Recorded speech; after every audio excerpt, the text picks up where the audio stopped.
Welcome to this instructional webinar on restarting your unemployment insurance claim. The information and screens that I will be sharing with you covers the most common scenarios. However, depending on how you answer the questions, you may be presented with additional screens or questions. When you restart your claim, please read each question carefully. What you'll need to restart your claim. You'll need to be logged in on the internet at our website at esd.wa.gov. You'll need to know your social security number, your address, and your date of birth. You'll need to have your employer's names, addresses, and dates of employment since you last claimed unemployment benefits. If you don't already have direct deposit and would like to sign up, you will need to have your bank routing and account numbers. Now let's jump right into the process of restarting your claim. Log in on our website at esd.wa.gov. Look for a link for restarting your claim. Click on the link to learn more about that process. It will take you to an additional website that gives you some additional information on restarting your unemployment claim. Find the link that says Restart Your Claim online in eServices, and then click on that link. You'll need to access your SAW account and get into eServices to be able to restart your claim online. If you don't already have a SAW account, the link at the top of the page will allow you to gain more information about that process to set up that SAW account successfully. If you have a SAW account but you don't recall your username, then you can click on the link that says check to see if you have a SAW account. You'll be able to enter your email addresses, and it will provide you with a list of usernames that you have used. If you have trouble signing in, such as you don't remember your password, then you can click on that link, click here if you're having trouble signing in, and follow that process to reset your password or get that additional information. Once you have your username and password on the login page, just enter it in the box provided and click the Sign In button. That will take you to the eServices landing page, and you'll want to click on the link that says Apply for Unemployment Benefits or Manage Your Current and Past Claims. This is an example of what might look like when you get into your eServices account. In this example, this individual has an active claim, but they also have 2 past expired claims. If you have a current claim, and you can tell that by looking at the benefit year ending date, if that is not passed, then you have a current claim. Let's go ahead and go through the process to restart it. Click on the link that says Manage My Active UI Claim. Before we go into that process, I want to talk about when you want to start your claim. Don't delay. Restart your claim as soon as you are no longer working or when your hours have been reduced. The start date of your claim must always be on a Sunday. There are a couple options available to you, so let me go through a couple of those.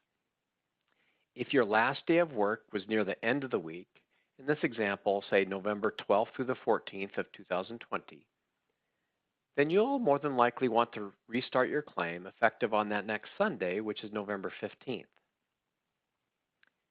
However, if your last day of work is early in the week, in this case, November 15th through the 18th, then again, you'll want to start your claim during that same week, which is November 15th. Now, when you restart your claim, you can backdate the start date.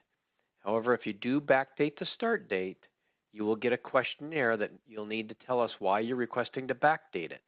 We will need to make a determination to allow or deny that request based upon your information.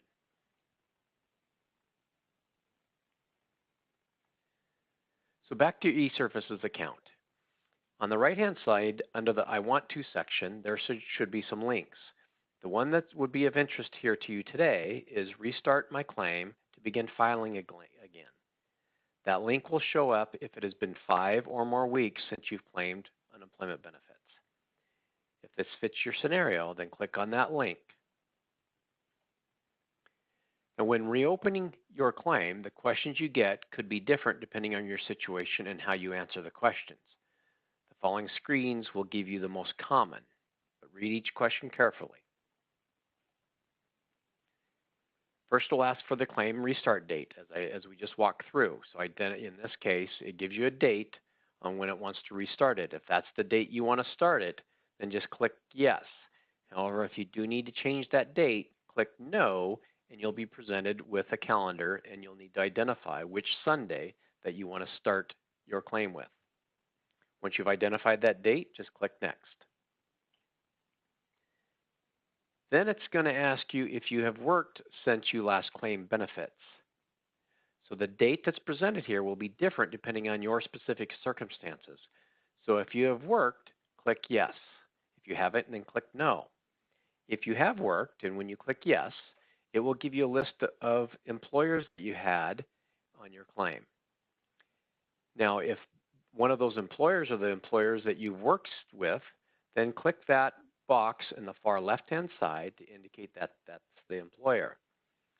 However, if your employer is not shown here, or if it's a new employer for you and it's not been reported for you yet, then you'll need to find that employer and give that information to us. So in this case, the question, did you work for any other employers not mentioned above, you would click yes, and you go through the process to find that employer and give that information to us.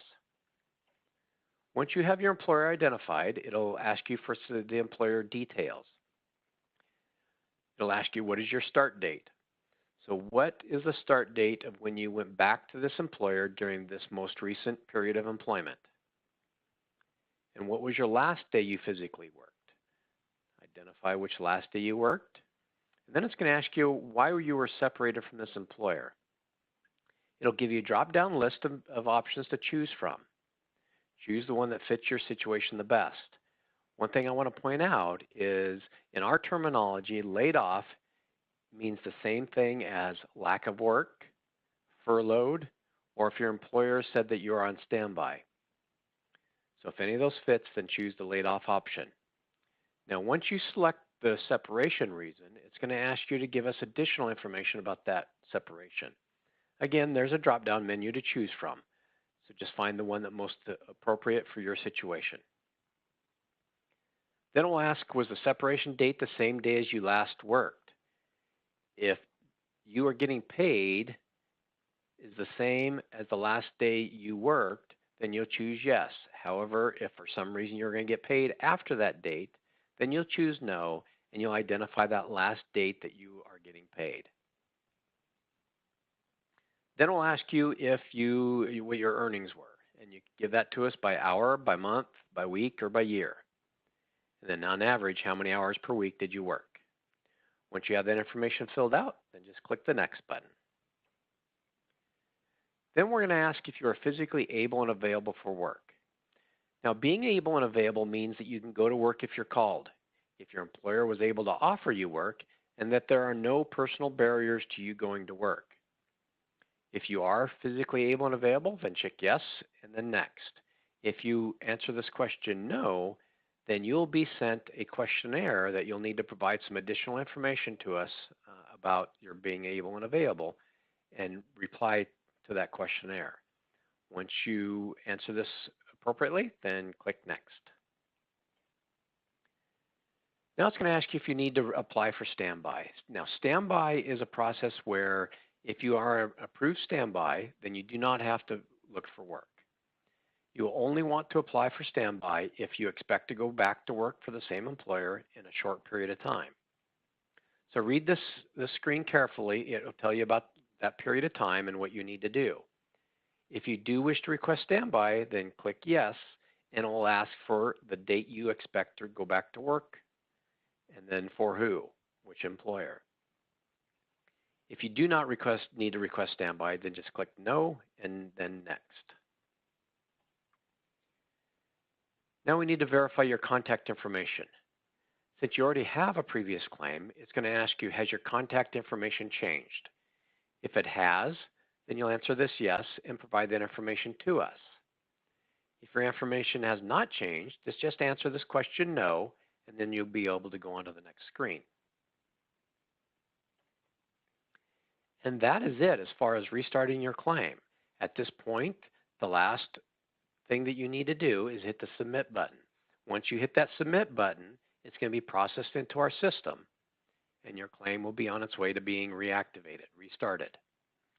So once you're okay with it, then just click submit, and then in the upper left-hand corner, there'll be a home button.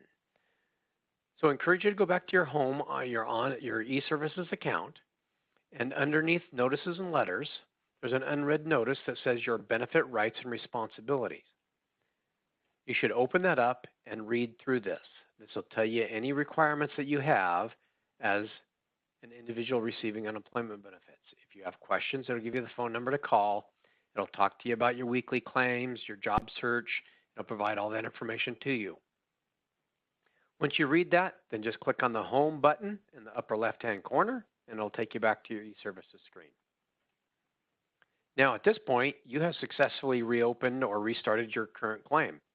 Next, we'll cover just a couple more slides to keep you on the right path. Once you are at your home screen, you'll need to file your weekly claims. There will be a link either under Alerts or in the lower left-hand corner under Manage My Active Claim that says you have a weekly claim to file. This link will appear every Sunday, and it will appear after the week is over. So if you have a weekly claim to file, click on that. It'll take you through about 10 questions to file your weekly claim. Now, there's a few features that you may need at a later time I just want to mention. In the upper right-hand corner, there's a little gearbox and settings. If you click on that settings, then under I want to, there will be some options that are available to you. For example, if you do need to come back later and request standby, then click on that Request Standby link, and it'll walk you through the process of entering that information for us. Horizontally across the center there are some dark blue buttons, some tabs that you could click on to access different pieces of information of your claim. I encourage you to look through all of those to become familiar with what information is helpful in there.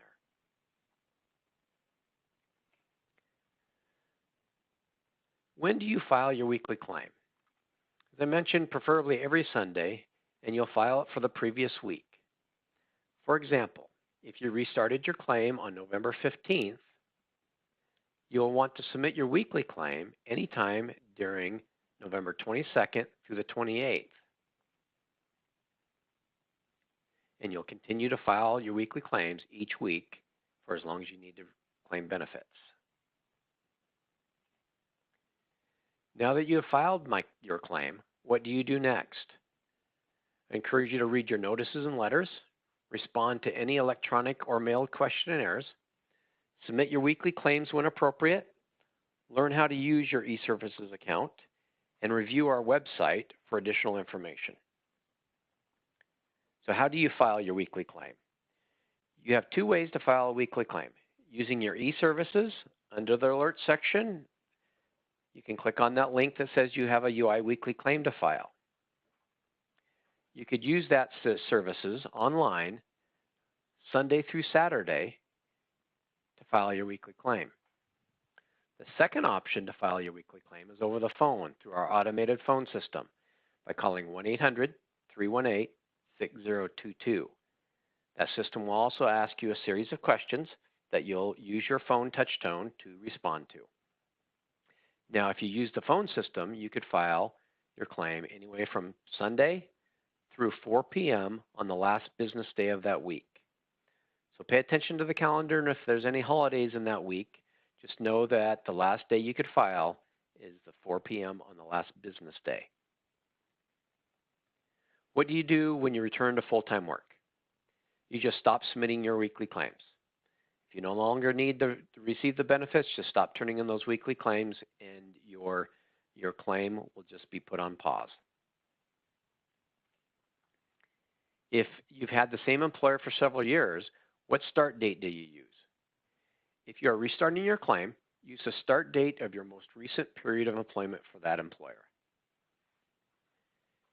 Is work search required when receiving unemployment benefits? Normally, yes, it is, unless you have been approved for standby, are registered with a full referral union, or are in an approved training program. What are the work search requirements?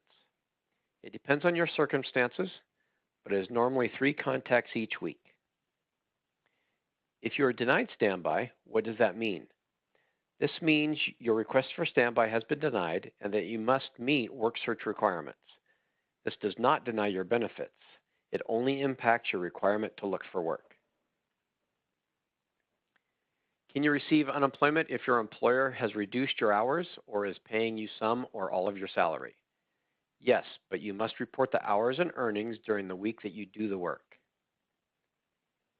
Can you receive unemployment if your employer is paying you sick pay, holiday pay, vacation pay, or personal time off? Yes, you can, but you must report the hours and earnings if it is attributable to the week that you are claiming. If you have a second job or a part-time job, can you receive unemployment? Yes, it is possible. You'll need to report your hours and earnings during the week that you're doing the work. Your earnings will determine if and how much unemployment benefits you may receive.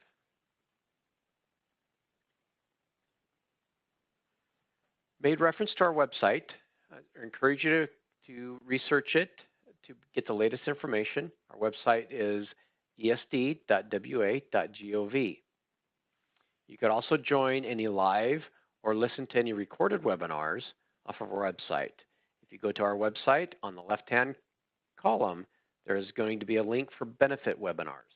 Click on that and you'll get a link to the live webinars as well as posted previous recorded webinars. There are a few phone numbers that might be of assistance to you. The first one is if you need help with your eServices or your SAW account, call our technical support staff at 855-682-0785. They are taking calls Monday through Friday, 8 a.m. to 4 p.m. Now be aware that these are not unemployment specialists, so don't call that number if you have an unemployment insurance question. If you do have an unemployment insurance question, call our claim centers at 1-800-318-6022. Now currently they are open Monday through Friday, 8 a.m. to 4 p.m. as well. However, the phones may change periodically, so check our website for the latest information. If you have an identity issue or somebody has filed an improper unemployment claim on your behalf, then call 1-800-246-9763. Those folks there will be able to get information from you and help you resolve that identity or fraudulent claim issue. We encourage you to use our WorkSource office for any reemployment and retraining needs. You can contact them or find out their services by visiting their website at worksourcewa.com. They'll be able to help you with reemployment help, job fairs, resume writing, interviewing tips, or talk to you about retraining opportunities that might be available. I encourage you to utilize those services. I hope that this information will help you restart your claim and navigate the unemployment system successfully. Thank you and have a wonderful day.